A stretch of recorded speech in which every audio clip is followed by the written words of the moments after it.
There's something Toronto's wealthy aren't telling you, and chances are you walk past it every single day. That church on the corner, someone's living inside it in a $10 million loft. While most of you are stuck in cookie-cutter condos, Toronto's elite have slipped behind the stained glass and into some of the city's most jaw-dropping homes. I'm Elizabeth Machula, Toronto real estate broker, and today I'm taking you behind the massive wooden doors of 15 of Toronto's most stunning church lofts, plus one that went spectacularly wrong, losing $42 million and leaving buyers with nothing but dust and heartbreak. These aren't just homes, they're one-of-a-kind residences.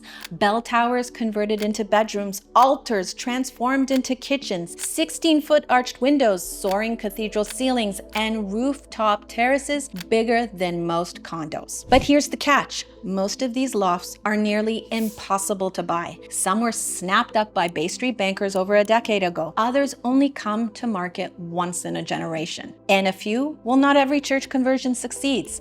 Some developers go bankrupt trying. So let's start our tour with a church loft you've almost certainly walked past in Little Italy without realizing billionaires are living behind its doors. 510 College Street and 314 Palmerston Avenue. Hidden behind this old Baptist church facade are 4 mind-blowing loft townhomes, originally snapped up by wealthy bankers in 2010 that bought it off the congregation. One loft spans 8,000 square feet of pure architectural drama, 16-foot arch windows, century-old stained glass, a movie-worthy spiral staircase, and a 2-story library with books climbing the walls like ivy. Oh, and the primary bedroom? It's literally in the old bell tower. Forget tiny downtown balconies. This place has a full glass wall that opens to a private backyard, a temperature-controlled wine cellar, and 2 underground parking spots. It sold for $10 million in 2016, and honestly,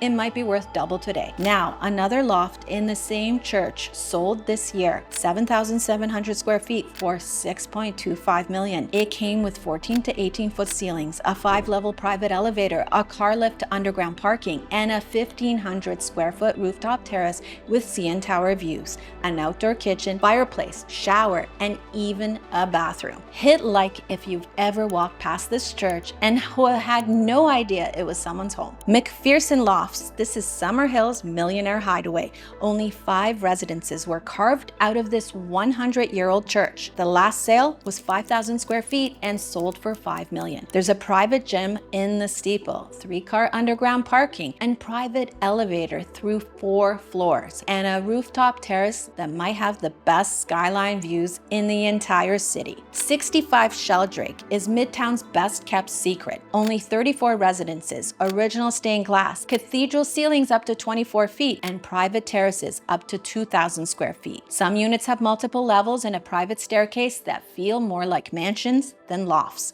Concierge, pool, steps to Yonge Street, yet somehow nobody's talking about it. 701 Dover Court. This is Bloordale's hidden treasure. Only 28 suites, soaring ceilings, rooftop terraces, and a vibe you'd never guess from the outside. Bloordale is gentrifying fast, and this building is a total sleeper hit. Abbey Lofts, Hyde Park's Gothic gem, a 1910 church transformed into 24 unique residences featuring exposed limestone walls, sunken living rooms, and stunning bell tower suites with sweeping lake views. Step inside and you'll feel transported to another century, complete with fireplaces in the bedroom and balconies perfect for summer barbecues. Just 5-minute walk from Hyde Park, which is Toronto's largest green space, right at your doorstep, and steps from the vibrant shops and cafes of Roncesvalles. Would you trade your cookie-cutter condo for a church loft? Comment below. Victoria Lofts, the Junction's crown jewel. Hammer beam ceilings, cathedral windows,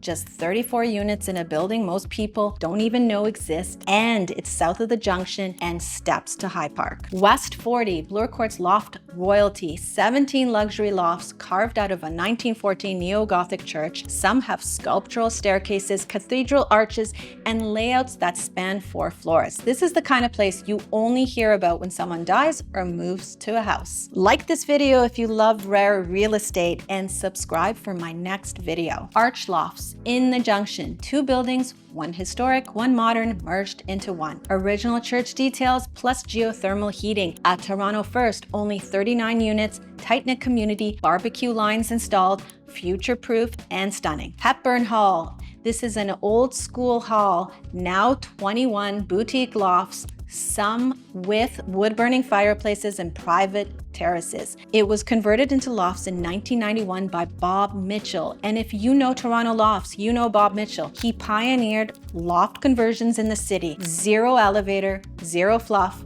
low fees and self-managed, high on character and a tight-knit community. Don't click away. Coming up, I'm going to show you a conversion that lost $42 million and left buyers with nothing. Urban Church Lofts, right at 1183 Dufferin, just 14 unique lofts inside a historic church with 2 and 3-story layouts, 9-foot ceilings, skylights, exposed brick, and soaring arched windows. Only 10 units are in the original building and 4 in a modern addition, so you're getting rare space and serious character. Set in Dovercourt Wallace Emerson, which is steps from cool shopping, bakeries, cafes, and the buzz of Bloordale. If you've got a budget and a taste for the unexpected, this one's worth a look. St. Leslieville Church Lofts, East End showstopper, just 14 boutique lofts with salvaged chandeliers, rooftop terraces the sizes of condos, and actual wine lockers for every owner. Yes, wine lockers. Welcome to Leslieville 2.0. Glebe Lofts, Greektown's best kept secret. Original stained glass, cathedral ceilings, gas fireplaces.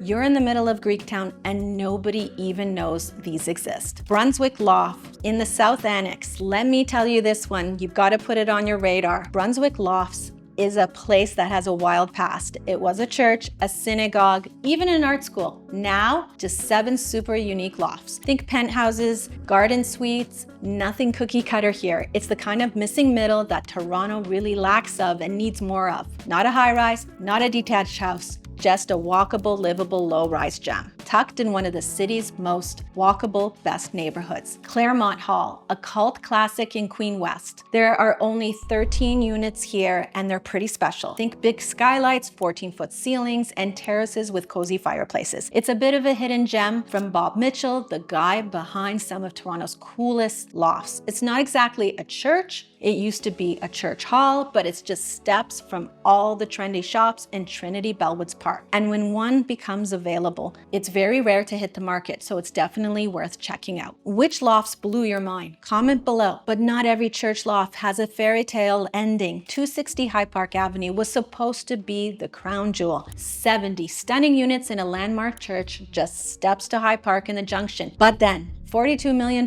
in debt, over $5 million in cost overruns. Construction froze, dreams evaporated, and the whole project dead in the water. It's still sitting there, a $42 million warning. And that's how risky and rare these conversions are, which is why the ones that do survive, they're gold. These aren't just homes, they're one-time architectural events, and there will never be more of them. Most churches can't be converted, and the ones that can, they're almost all gone.